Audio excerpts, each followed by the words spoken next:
tricycle driver nabalian og tiil samtang laing pito ang naangol, human nakatagpilaw ang usa ka call center agent nga nagmaneho sa iyang auto samtang nagsubay sa Kinalumsan Road sa Barangay Luok, Lapu-Lapu City. Ani ang report. Kini na ang hitsura sa tricycle nga gimaneho ni Edelberto Aranas, 55 anyos, dihang iyang gilihayan ang usa ka pribadong auto nga iyang gikasugat niadtong Sabado sa hapon. Tungod sa hitabo, nabali ang tuong tiil ni Aranas, samtang ang iyang pasahero nga si Raymark Paganaw, 18 anyos, nahiagom usab og bali sa tuong kamot. Samtang gadagan siya, nakatulog siya. Base sa iyang pamahayag, nakatulog siya. Pagtulog niya, reswerve siya sa opposite lane.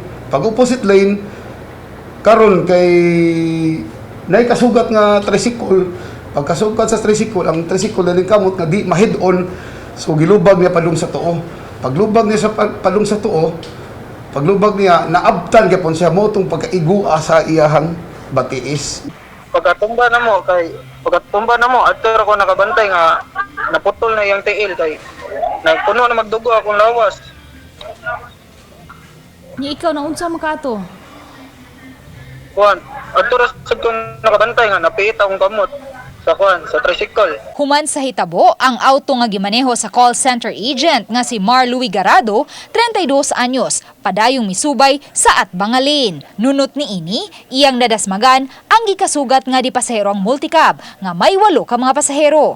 Gawas sa inahan ug sa duha niya ka mga anak nga naglakip sa 2 ka buwan nga bata ug 4 anyos nga bata nga gida sa tambalanan nahiagom usab ug mga pangusog bunog ang ubang mga pasahero sa multicab. Naangol usab ang 50 anyos nga si Gabriel Balanay, kinsa nagmotorsiklo ug midumbol sa 2 ka mga sakyan ang nagkadasmag. Lakip sa nagrabihan ang driver sa auto nga si Garado. Subling pahinumdum sa mga otoridad ngadto sa mga motorista nga likayan ang pagmaneho ilabi na kung kuwang sa katog. Sa pagkakutlo ning balita, wala pa makuhai og habig ang ubang mga biktima nga anaa sa hospital. Apan matud sa pulis, giabagan na ni Garado ang mga bayronon sa hospital sa mga biktima.